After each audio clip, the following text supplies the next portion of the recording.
जुगनिया। जुगनिया दरअसल महेपुरवा से मात्र 4 किलोमीटर की दूरी है, लेकिन एक तरफ से नहर निकली है तो 2-3 तरफ से नहर निकली है। वो टापू जैसा गाँव था। वहाँ आज तक कोई रोड बनी ही नहीं कि कोई रोड बनी। उस 4 किलोमीटर रोड को बनवाने के लिए मैं निरंतर 2019 से प्रयास की और उसको भी मैंने पास करा के उसको भी चौड़ी करके दे दिया। और रोडों का जाल मैंने काम किया। अभी जिस स्कूल में आप सोच रही थी आप जाइए स्कूल। नहीं, मैं गई वहाँ चीफ गेस्ट बन के गई। मैं कॉलेज में 2 बार चीफ गेस्ट बन के गई। वहाँ लोगों ने पूछा जब आप आ रहे थे आपने सोचा था यहाँ चीफ गेस्ट बन के आएंगे? मैंने कहा सोचा तो नहीं था, लेकिन तमन्ना थी मेरी, वो मेरी पूरी हो गई। अच्छा, कभी आपने ऐसा सोचा है कि जिन कारकों ने आपका सिलेक्शन नहीं होने दिया किसी सरकारी जॉब, तो उनको कभी धन्यवाद नहीं करते आप? कारकों को मैं नहीं कह सकती हूँ। हो सकता है मेरे अंदर कमी रह गई हो, जो मैंने कंपटीशन का एग्जाम दिया तो हो सकता है मेरे क्वेश्चन उतने ना सही, जितने सिलेक्शन होता उतना ना सही रहे हो, मेरी पढ़ाई उतनी अच्छी ना हो पाई हो। तो लेकिन धन्यवाद देना चाहिए ना, आप जॉब करती फिर आज आप विधायक कैसे? हाँ, मैं अपने हस्बैंड को धन्यवाद जरूर दूंगी। मैं आप समझ लीजिए कि मैं 80% लोगों के काम तुरंत तत्काल कर देती हूँ। 80% काम करना कोई आसान बात नहीं है। और 2019 में मुझे भारतीय जनता पार्टी ने आशीर्वाद दिया उपचुनाव में लड़ने का। नमस्कार, मैं नागेंद्र दीक्षित और आप देख रहे हैं द टॉप ओपिनियन। आज हमारे साथ बलहा विधानसभा की माननीय विधायक श्री सरोज सोनकर जी, बहुत बहुत आपका स्वागत हमारे इस पॉडकास्ट में। देखिए, बड़ी खुशी होती है जब किसी विधानसभा की एक महिला विधायक होती है, क्योंकि कहीं ना कहीं लोग ये कहते हैं कि महिलाएं पीछे हैं, औरतें मतलब कहते हैं ना कि औरतें पुरुषों की बराबरी कैसे करेंगी। लेकिन जब ये देखते हैं कि नहीं, एक विधानसभा की महिला विधायक है, तो थोड़ा लगता है कि नहीं, अब सब लोग एक ही कैटेगरी में आने लगे हैं और सभी बराबर हैं। तो देखिए, अब हम क्वेश्चन का सिलसिला चालू करेंगे, लेकिन उससे पहले ये जानना चाहेंगे, क्योंकि हर विधानसभा के मान लीजिए आप विधायक हैं इस वर्तमान में, तो जनता ये जानना चाहती है कि जो हमारा विधायक है, उस विधायक की जो पिछली बातें हैं या पिछले उसकी सोर्सेज हैं, या कह लीजिए कि पिछले में पार्टी से या फिर आपके घर से कोई सांसद मंत्री विधायक था, या पार्टी में कोई कार्यकर्ता था, या राजनीतिक स्तर उसका क्या है, तो उसको जरूर बताएं। पहली बात तो मैं किसी राजनीतिक पार्टी के परिवार से नहीं हूँ। मैं एक फौजी अफसर की पत्नी हूँ। अच्छा। मेरे घर में पॉलिटिक्स मैंने थोड़ा छोटे स्तर पे अपने पापा को करते हुए देखा। अच्छा। उस समय थोड़ा समाज सुधारक थे, पेशे से वो टीचर थे, और लेकिन वो समाज सुधारक भी थे और गरीब, असहाय, निर्बल, क्योंकि उसी समाज से आती हूँ, तो उनकी मदद करते रहते। धीरे धीरे भाई जो मदद करता है वो पॉलिटिक्स को भी पकड़ेगा, फिर उन्होंने पॉलिटिक्स पकड़ी। वो मैंने देखा बचपन में, तो मेरे मन में कहीं ना कहीं वो क्लिक कर गई थी कि बड़े होके मुझे पॉलिटिशियन बनना। मैं 9th में पढ़ती थी, तो मैंने अपने पापा से कहा कि मुझे जो है राजनीति करनी है। तो उन्होंने कहा पहले पढ़ाई पूरी करो, फिर देखा जाएगा। मैं पढ़ाई कर ही रही थी। मैं MA फर्स्ट ईयर में थी, तब तक मेरी शादी हो गई। और में थी, एज क्या रही होगी आपकी? मेरी वही करीब 20 ईयर। 28। MA फर्स्ट ईयर में थी, क्योंकि उस समय तो कक्षा 5 एक से ही शुरू होती थी। 20 ईयर के आसपास थी मैं। मेरी शादी हो गई, और शादी हुई तो मेरे हस्बैंड उस समय फौज में उनका सिलेक्शन हो चुका था। शायद वही देखकर पिताजी शादी कहते कि दामाद जी फौज में हैं। हाँ, लखनऊ यूनिवर्सिटी में पार्ट टाइम लेक्चरर थे, और उसी समय इनका सिलेक्शन हो गया था। ट्रेनिंग करने नहीं गए थे। फिर मेरे हस्बैंड ट्रेनिंग करने चले गए, क्योंकि उस समय असिस्टेंट कमांडेंट में उनकी भर्ती हुई थी DSF में। फिर मैं लखनऊ में रही, फिर मैंने अपनी शिक्षा पूरी की। फिर उसके बाद मेरे हस्बैंड बोले कि अब पढ़ाई और करो, पढ़ाई करके अफसर बनना है आपको भी। तो फिर मैंने वहीं से संस्कृत से लखनऊ यूनिवर्सिटी से एडमिशन लिया, फिर PG किया। उसी में बीच मेरा बेटा आ गया। मेरा बेटा हो गया तो थोड़ा डिस्टर्ब हुआ पढ़ाई में। फिर भी 1-2 साल छोड़ दिया। फिर बेटा जब थोड़ा 1-2 साल का हो गया, तब फिर क्योंकि फर्स्ट ईयर कर चुकी इसी संस्कृत से, और उसी बात में बेटा हुआ, फिर सेकंड ईयर मैंने छोड़ दिया। 2 साल बाद फिर मैंने सेकंड ईयर किया। फिर मैं थोड़ा सा कंपटीशन की तैयारी करने लगी। दरअसल मेरे हस्बैंड की पोस्टिंग उस समय पहली पोस्टिंग रानी नगर बंगाल में हुई, और उसके बाद 98 में पोस्टिंग हुई उनकी, और 99 में कारगिल के युद्ध में मेरे हस्बैंड कश्मीर में चले गए। अच्छा। कश्मीर में मुझे 1 महीना तक उनकी कोई खबर ही नहीं मिली, क्योंकि उस समय ये फोन मोबाइल का तो जमाना था नहीं, लैंडलाइन किसी किसी के यहाँ हुआ करता था। किस सन में आपकी शादी हुई थी? मेरी शादी हुई थी 97 में। 96 में हुई थी। अच्छा। लेकिन 97 में मेरे हस्बैंड ट्रेनिंग पे चले गए, तब 5-6 महीने बाद ही चले गए। जून में शादी हुई थी और उसके बाद मार्च में मेरे हस्बैंड जो है ट्रेनिंग पे चले गए 97 में। तो मैंने पढ़ाई पूरी की, फिर बेटा हो गया, पीजी हिंदी से फाइनल किया, फिर संस्कृत से फर्स्ट ईयर किया, फिर बेटा हो गया। अब बेटा होने के बाद में थोड़ा डिस्टर्बेंस तो होता ही है, तो 2-3 साल ऐसे निकल गया। फिर मेरी पढ़ाई पूरी हुई और 99 में मेरे हस्बैंड जब वहाँ गए, कारगिल में गए, तो उस समय मेरा बेटा छोटा सा था, गोदी में था, छोटा सा बच्चा था। हाँ। और बड़ा उस समय मानसिक पीड़ा तो होती है, क्योंकि रोज आप देख रहे थे ना कोई। हाँ। आप तो उस समय छोटे रहे होंगे। बिल्कुल। अरे हम रहे ही नहीं थे, हम तो 2003 में पैदा हुए हैं। हाँ, तो रहे ही नहीं होंगे छोटे से। तब 1 महीना कैसे मैंने निकाला बिना सूचना की, मतलब ना बात होती, कोई बात नहीं, कोई बात, एक समय कोई खबर नहीं, बस टीवी पे देखते रहते थे हरदम। बस ये डर लगता था कि कहीं कोई ऐसी न्यूज ना आ जाए जो मतलब हमारे फेवर में ना हो। तो दर्द तो होता है, तो नई शादी, छोटा बच्चा गोदी में। फिर उसके बाद में 1 महीने बाद सूचना आई कि हम कारगिल में विजय पा चुके हैं और हम जो है नीचे हैं। बात हुई, थोड़ी संतुष्टि मिली। फिर कारगिल युद्ध के बाद में वहाँ से फिर वहीं की पोस्टिंग अनंतनाग डिस्ट्रिक्ट में मेरे हस्बैंड की हो गई। बड़ी मिलिटेंसी थी उस समय, बहुत ज्यादा मिलिटेंसी। मतलब ये कह लें कि जीवन का आपका सबसे कठिन समय शायद वो 1 महीने था। वो 1 महीना नहीं, फिर उसके बाद पोस्टिंग भी वहीं हुई। 99 के बाद जब कारगिल का युद्ध समाप्त हुआ तो वहीं पे पोस्टिंग अनंतनाग डिस्ट्रिक्ट में हो गई मेरे हस्बैंड की। तो उस समय मिलिटेंसी बहुत थी, तो बात हो नहीं पाती थी जल्दी। पीसीओ से बात होती थी। मेरे यहाँ लैंडलाइन भी नहीं लगी हुई थी। दरअसल उस समय हम लोग किराए के मकान पे रहते थे, लेकिन बात हो जाए इसलिए मैंने उस समय लैंडलाइन लखनऊ में किराए के मकान में लगाया। अच्छा। कि बात हो जाए। तो भी कभी कश्मीर में नेटवर्क नहीं, कभी कुछ नहीं, तो बात बराबर हो नहीं पाती थी। फिर जब मेरे हस्बैंड करीब 6 महीने बाद छुट्टी में आए, फिर उन्होंने जब मुझे पूरी कहानी बताई, फिर मेरी पोस्टिंग हुई हो गई, अब घबराने की जरूरत नहीं। तो उन्होंने कहा मुझे भी चलना है। तो बोले कि थोड़ा कुछ सही होगा, मौसम सही होगा, बेटा छोटा है, तब आपको लेके चलेंगे। अब पहली बार मैं कश्मीर गई 2000 में गई मैं। उस समय मेरे हस्बैंड की ड्यूटी लगी थी कनवाई आप जानते हैं? कनवाई जो होती है, जो सारी गाड़ियों को लेके जाती है, बस और जितनी छोटी गाड़ियाँ हो, यहाँ से जम्मू से ले जाती है कश्मीर, और कश्मीर वहाँ छोड़ती है। अलग अलग पॉइंट पे जो होते BOP में जवान अपने यहाँ जाते हैं, अफसर अपने बटालियन में जाते हैं, और वहाँ से फिर दूसरे दिन जम्मू आते हैं। तो मुझे जाने का मिला जम्मू में जाने का मौका, तो मैं वहीं भी थी। कभी कभी क्या बोलती थी, जैसे कनवाई में बैठ कर मैं भी जाती थी कश्मीर, उधर से फिर दूसरे दिन वापस आती थी। मौके की तलाश में आपने देखा कि कनवाई में जाना है। एक डेढ़ नहीं, वो पर डे जाती, पर डे एक दिन इधर से जाएगी, एक दिन उधर से आएगी। वो 2 अफसर डिटेल होते हैं जिसमें ड्यूटी लगती है। परमिशन होती थी कि आप? हाँ, फैमिली ले जा, उनके अपनी गाड़ियाँ होती हैं, अफसरों के पास अपनी गाड़ियाँ होती हैं, तो उनके लिए होती है। तो अपनी फैमिली, अपने मतलब कोई भी हो उसको ले जा सकते हैं, परिवार का कोई हो।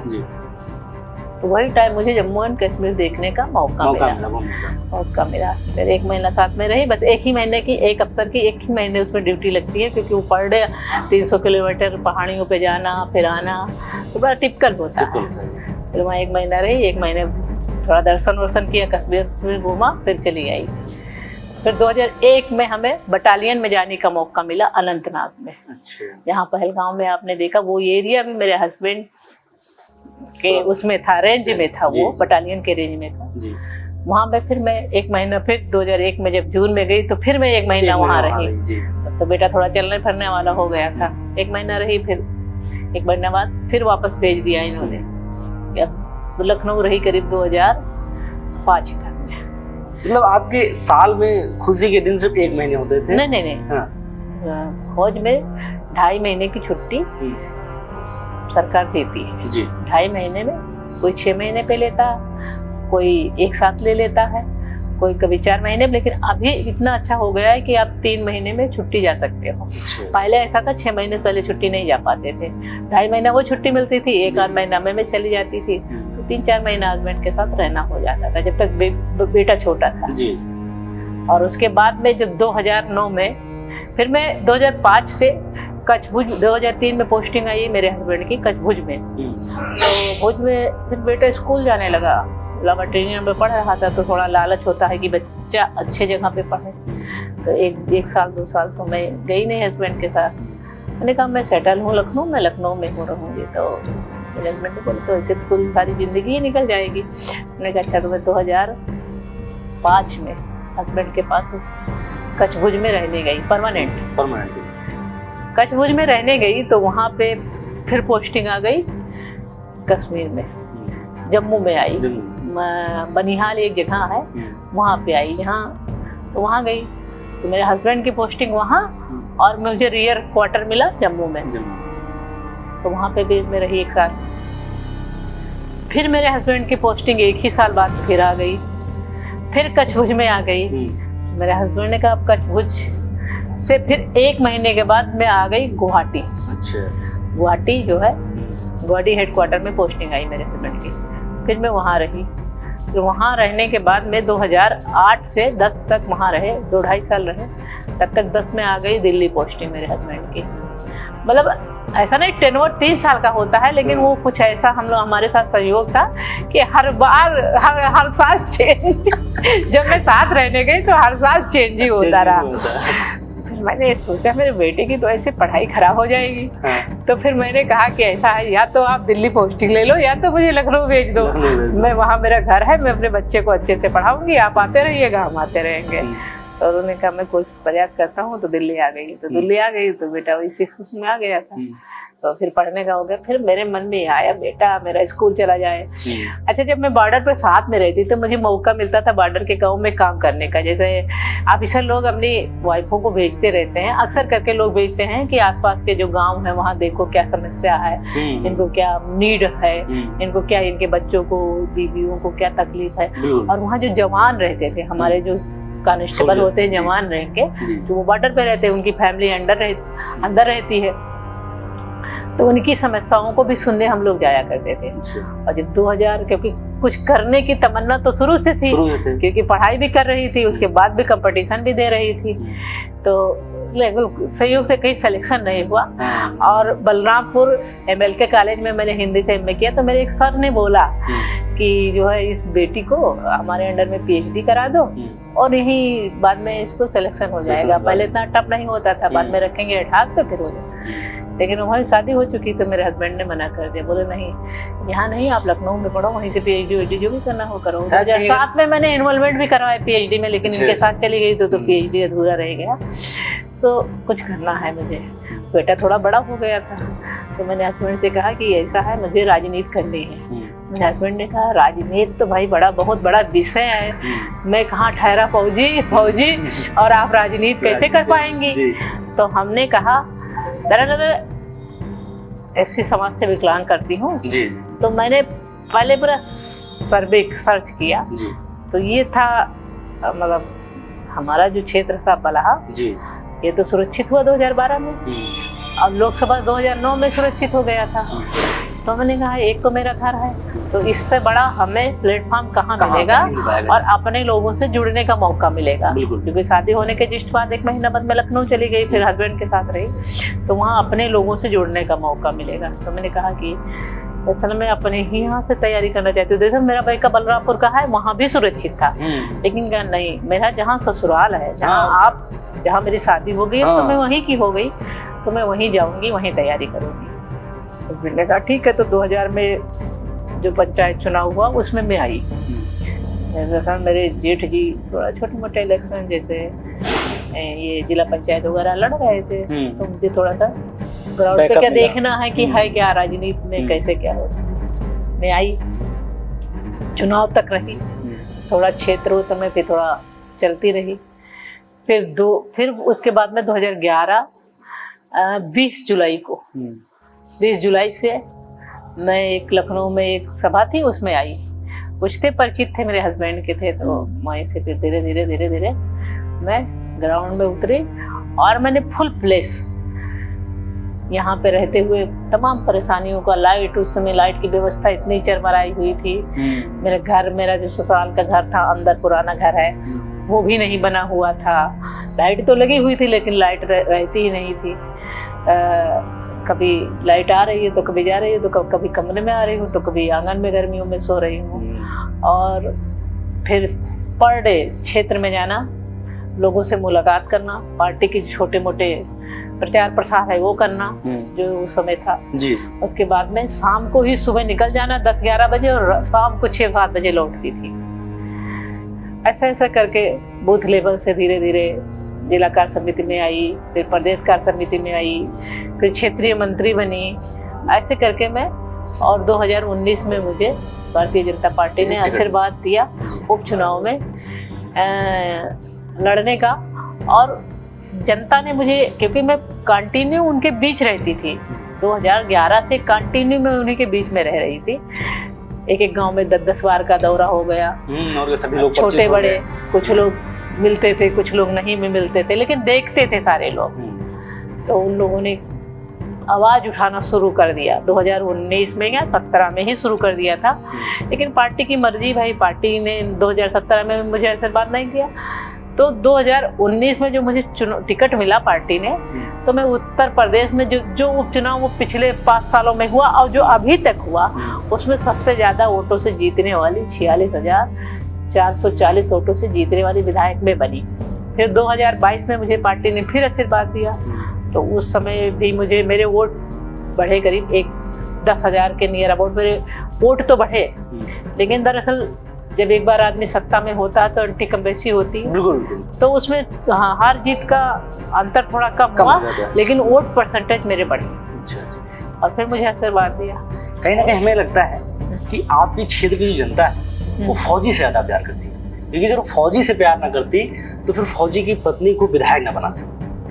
अब वो देखिए, वो तो है ही है, फौजी तो हमारे क्षेत्र में है भी, मैं भी फौज के परिवार से थी। लेकिन मैं निरंतर लगातार विधायक बनने से पहले और विधायक बनने के बाद मैं उनके बीच ही बैठती हूँ, उन्हीं के पास रहती हूँ। उनको बस कोई आ रहा है, हाँ भैया बताइए आप, और अम्मा बताइए, चाची बताइए आपका काम क्या है, बहुत सरलता से मैं मिलती हूँ। मैं बाहर बैठती हूँ, मेरे आ जाते हैं, कोई भी आ जाए, मैं उनसे मिलती हूँ, उनका काम सुनती हूँ। मैं तत्काल काम करने वाली विधायक हूँ, मैं तत्काल उनका काम लेती हूँ और तुरंत मैं अधिकारियों को फ़ोन करती हूँ। और लगभग 100% काम तो कोई भी पार्टी कोई भी नहीं कर पाता। हाँ, लेकिन मैं, आप समझ लीजिए कि मैं 80% लोगों के काम तुरंत तत्काल कर देती हूँ। 80% काम करना कोई आसान बात नहीं है। और मैंने कार्यालय महिपुरवा में बना रखा है, वहाँ मेरे प्रतिनिधि जी जाते रहते हैं, मैं भी जाती रहती हूँ। लेकिन हम क्षेत्र में, कार्यालय के बजाय मैं क्षेत्र में रहना ज़्यादा पसंद करती हूँ, और यह मेरा आवास है और मेरा कार्यालय भी है। तो जिनको जो ज़रूरत होती है वो मेरे पास आते नहीं, तो उनकी ज़रूरत के हिसाब से मैं उनके यहाँ चली जाती हूँ। वहाँ भी 2-4 समाधान करके गए। मैं क्षेत्र में बैठी, मेरी चौपाल लगी है, किसी के यहाँ चाय पीने गई है, कोई कार्यक्रम करने गई, तो 2-4-10 एप्लीकेशन आते हैं, मैं तुरंत उसका निस्तारण वही कर देती हूँ। कोई बड़ा विषय हो तो उस पर विचार करती हूँ ना। जो छोटे छोटे विषय हैं, लाइट है, किसी का थाने से काम है, किसी का रोड पुलिया का काम है, किसी के जो है, तो मैं वो तुरंत तत्काल करती हूँ। आपने देखा होगा, आप तो अभी खैर आए सर्वे करने होंगे, जो हमारे स्ट्रीट लाइट लगी है। मेरा जंगल वाला क्षेत्र है, 41 किलोमीटर का मेरा वन ही वन है। और वन का मतलब अंधेरा, क्योंकि 2 ग्राम सभा मेरे गुमना भारू और सलारपुर में आज तक लाइट की विद्युतीकरण पहुंची नहीं, क्योंकि बीच में वन विभाग एनओसी नहीं देती है। तो वहाँ में मैंने बड़े बड़े सोलर के प्लांट लगवा दिए हैं। सोलर से वहाँ उजाला रहता है, लाइट चलता है, पंखा चलता है, मतलब आवश्यकता की जितनी चीजें हैं, आपका कंप्यूटर वगैरह चल जाए, ये सब व्यवस्था वहाँ दोनों गाँवों में है। अच्छा, कभी आपने ऐसा सोचा है दिमाग में कि जिन कारकों ने आपका सिलेक्शन नहीं होने दिया किसी सरकारी जॉब में, तो उनको कभी धन्यवाद नहीं कर दिया? क्योंकि कारकों को मैं नहीं कह सकती हूँ। हो सकता है मेरे अंदर कमी रह गई हो, जो मैंने कंपटीशन का एग्जाम दिया, तो हो सकता है मेरे क्वेश्चन उतने ना सही, जितने सिलेक्शन होता है उतना ना सही रहे हो, मेरी पढ़ाई उतनी अच्छी ना हो पाई हो, तो लेकिन धन्यवाद देना चाहिए ना, क्योंकि अगर आप जॉब करती फिर आज आप विधायक कैसे बनती? हाँ, मैं अपने हस्बैंड को धन्यवाद जरूर दूंगी, क्योंकि अगर मैं बलरामपुर MLK कॉलेज से PhD करती तो मेरा सिलेक्शन वहाँ हो जाता। अच्छा, और हो जाता क्योंकि मेरे गुरु लोग थे, एक संघ के थे, आर्यन मिश्रा सर थे, और 2-3 सर ऐसे थे जो मुझे बहुत चाहते थे। वो चाहते थे ये लड़की मेरे यहाँ ही पोस्ट हो जाए, लेकिन मेरे हस्बैंड ने उस समय, क्योंकि वो भी रूरल इकोनॉमिक्स से PhD कर रहे थे, पार्ट टाइम लेक्चरर थे लखनऊ यूनिवर्सिटी में, तो उनको शायद अंदर से कुछ पता रहा होगा कि नेट JRF जो क्वालिफाई नहीं करेंगे, वो तो बाद में जियो आ गया कि इतने समय में इतने वाले जो होंगे वो हो जाएंगे, तो उनको रहा होगा। तो उन्होंने बोला लखनऊ आ गई हो तो लखनऊ में ही पढ़ाई करो, और ऐसे कंपटीशन करो, PhD करना है तो लखनऊ से करो। तो मैं अपने हस्बैंड को इसलिए धन्यवाद दूंगी कि उस समय उन्होंने मुझे करने नहीं दिया, फिर मेरा कहीं सिलेक्शन ही नहीं हुआ, पढ़ाई भी करती रही लेकिन सिलेक्शन नहीं हुआ। फिर मैंने सोचा कुछ जीवन में तो कुछ करना है। माँ बाप ने इतने दरअसल मैं 7 सिस्टर 1 ब्रदर, और मेरी सारी सिस्टरें पोस्ट PhD, पोस्ट ग्रेजुएट, और 1-2 PhD भी हैं, और 1-2 MPhil। आपकी फैमिली पूरी पढ़ी लिखी वाली फैमिली? हाँ, मेरी मदर भी टीचर थी, मेरे फादर भी टीचर थे, दोनों TPSC से टीचर थे। दोनों तो टीचर थे, तो शिक्षा का सही, शिक्षा का रहेगा ही। तो उन्होंने पढ़ाया तो, लेकिन हस्बैंड ने वहाँ नौकरी नहीं करने दिया, और नौकरी नहीं करने दिया तो विधायक बना दिया। मैंने भाई करीब 12-13 साल इंतजार किया, फिर मैं पॉलिटिक्स में उतरी। शादी के 12-13 साल तक मैं हाउसवाइफ बन के रही, बीच में पढ़ाई करती रही, कंपटीशन देती रही, वो अलग विषय है। लेकिन फिर मैंने पॉलिटिक्स में जब मैं उतरी, फिर भी मेरे हस्बैंड ने बड़ा मेहनत किया।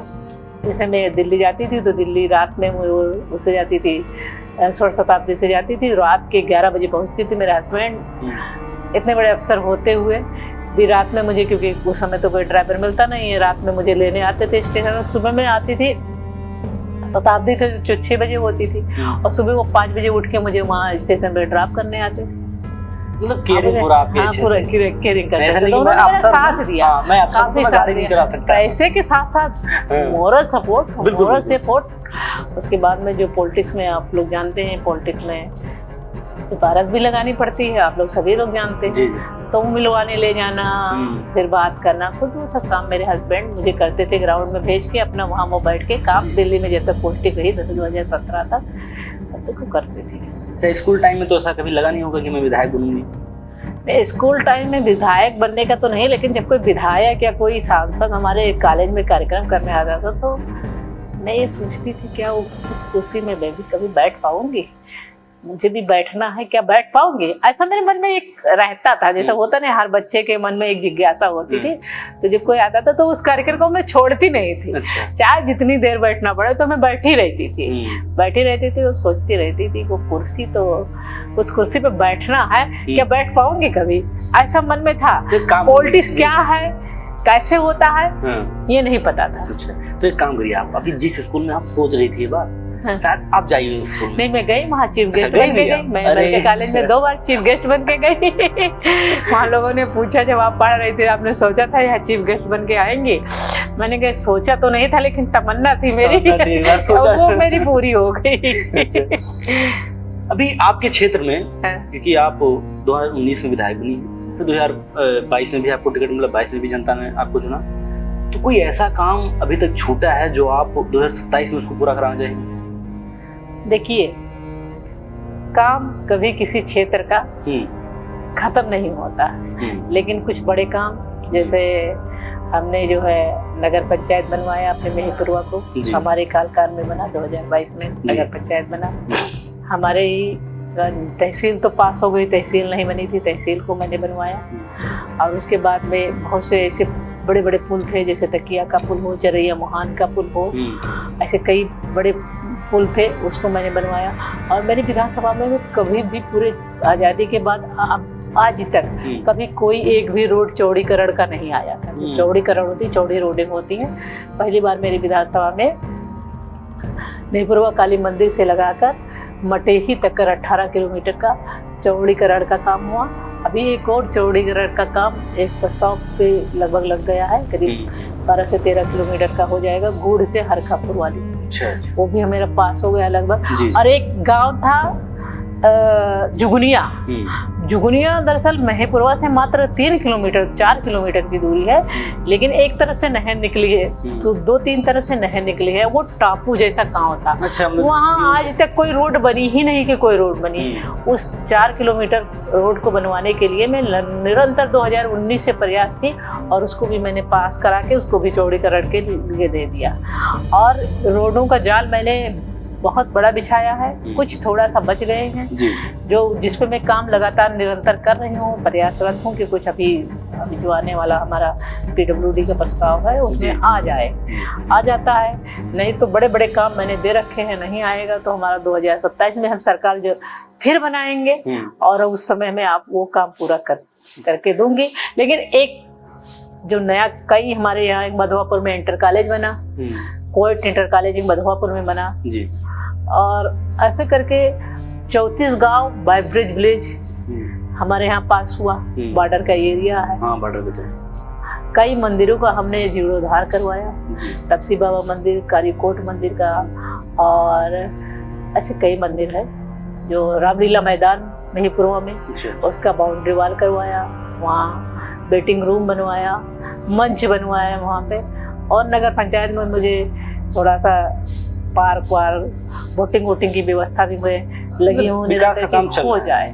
आप महीपुरवा अगर आप 5 साल पहले आते देखते तो आप कहते कि वो 4 गाँव को जोड़ के ये नगर पंचायत बनाया गया।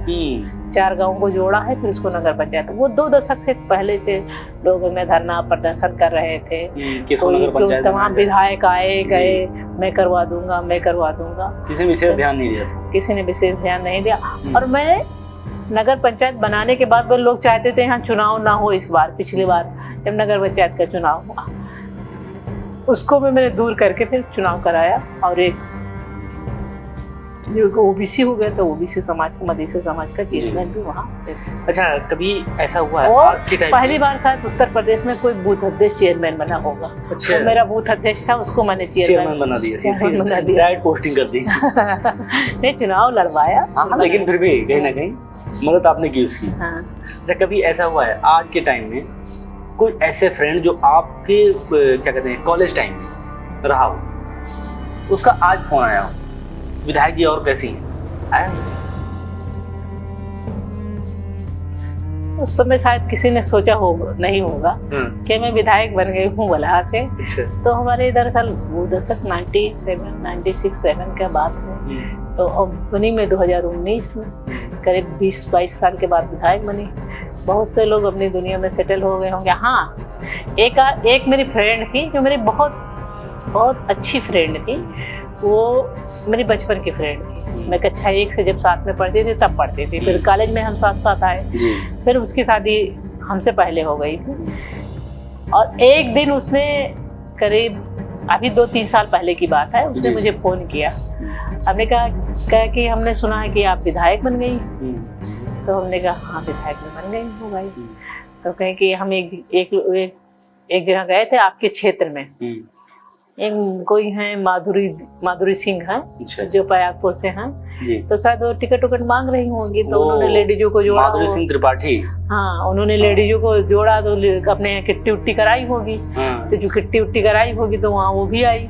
तो अब उसने सुना तो मुझे फोन किया, तो कहा कि आप मेरे यहाँ आई नहीं ना। हमने कहा नहीं, आप पार्टी में थे तो मुझे पता था। अच्छा। लेकिन आप विधायक बन गए तो अभी पता चला। तो बहुत अच्छा, किसी दिन आइए। तो हमने कहा ठीक है, आऊँगी किसी दिन। अभी आपकी विधानसभा में लगभग 2012 से आपकी सरकार है, बीजेपी की। 12 से नहीं, 17 से। 14 से केंद्र में है और 17 से प्रदेश में है। वही सावित्रीबाई फुले जी भी आपके पार्टी? हाँ, पार्टी से सरकार नहीं थी, पार्टी से विधायक थी। हाँ, वही कह रहे हैं, विधायक थी। हाँ। लेकिन ये नहीं थी कि उस समय मेरी सत्ता नहीं थी। लेकिन फिर भी मान लें कि 2012 से बीजेपी की विधायक आपके बलहा विधानसभा में थे। नहीं, बीच में वो जो है 2014 में बंशीधर बौद्ध बने, जो सपा से थे जी। फिर 17 में हम एक टर्म बने उसके बाद। लेकिन फिर भी अच्छा मान लीजिए 17 से ही थे, तो 17 से अभी 26 चल रहा है। आपको क्या लगता है कि कितने % हम विकास कर पाए? अच्छा, आप पहले नहीं आया जी।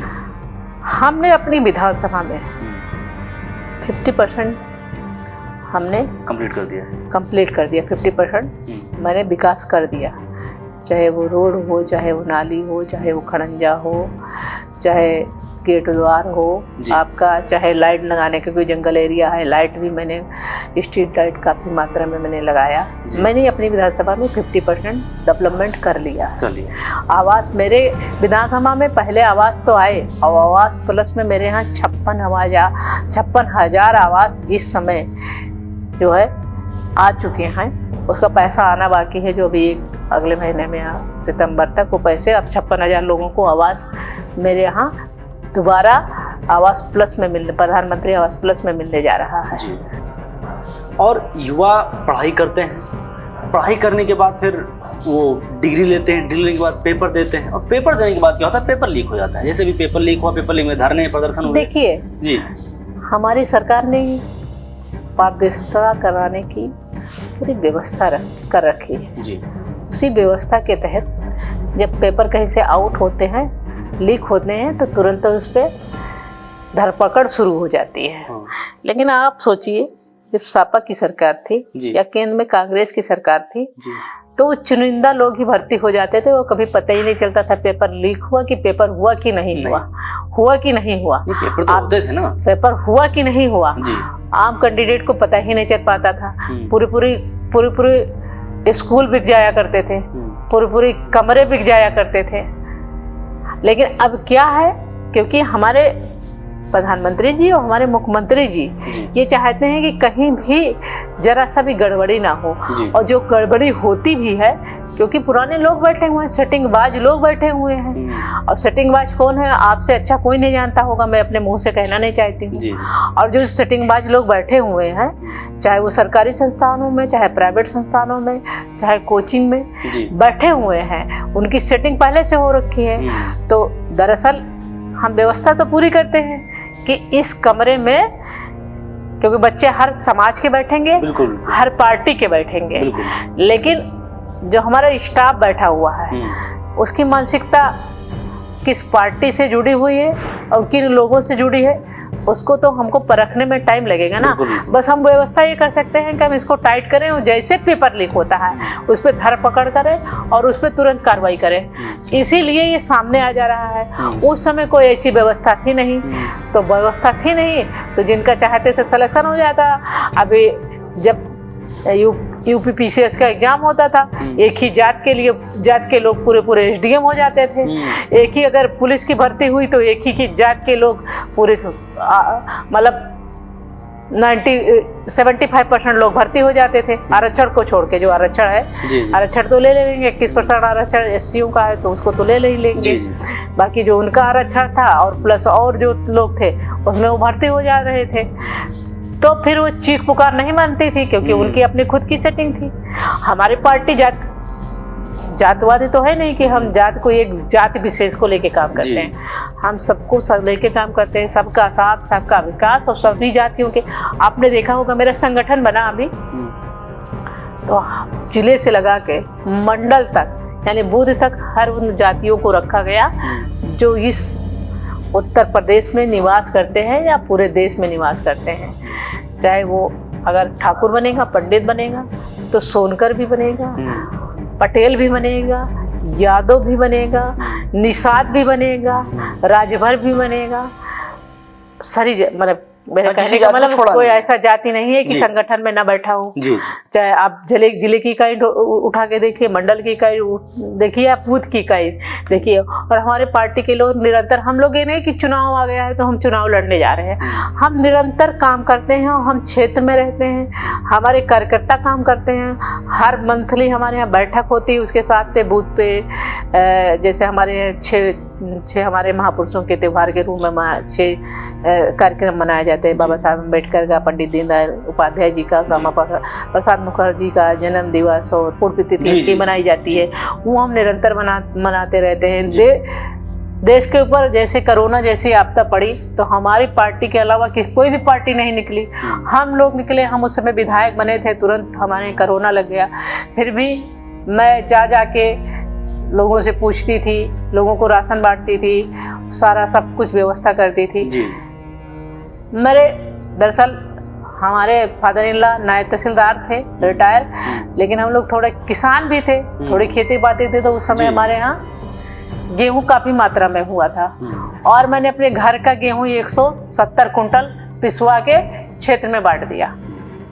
मैं खरीदने जा रही थी, मेरे फादर इन लॉ उस समय जिंदा थे, उन्होंने बोला कि गेहूं मेरे पास है, ले लीजिए। तो हमने नहीं घर का गेहूं लूँगी, तो बोले कि घर का गेहूं तो इसको हम बेचेंगे ही, तो आप खरीदेंगे तो आप ऐसा करिए, आप उसको बांट दीजिए, मतलब पिसवा के आटा पिसवा के पैकेट बना के बांट दीजिए। हाँ हाँ, ये बात सही है। आपका खुद का बेटा भी है, उसके बाद ये बच्चों को गोद लेना, ये सब?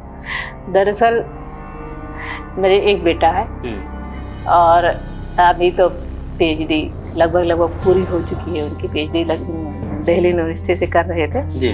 सिविल सर्विस की तैयारी भी कर रहे हैं और मैंने एक अभी ट्रेनिंग इंस्टीट्यूट भारत रक्षा फोर्स जी मैंने बनाया है, तो उसको भी देख रहे हैं, लखनऊ में अपने मोहनलालगंज में बना है जी। और उसका कल ही उसका उद्घाटन है जी। तो मैं चाहती हूँ आप भी वहाँ आए। बिल्कुल। और मैंने कहा ना, जिसे मैं सोचती थी मंच पे कोई बैठा हुआ है तो क्या मैं उस मंच पे कभी पहुंच पाऊंगी, मुझे ऐसा बनना है। ऐसे मेरे मन में था कि मैं बच्चे अडॉप्ट करूंगी। अच्छा। मेरा खुद का एक बच्चा हो और बाकी बच्चे मैं अडॉप्ट करूंगी, जो गरीब हैं मैं बच्चे भी अडॉप्ट करूंगी, मैं ओल्ड एज के लोगों को भी अडॉप्ट करूंगी।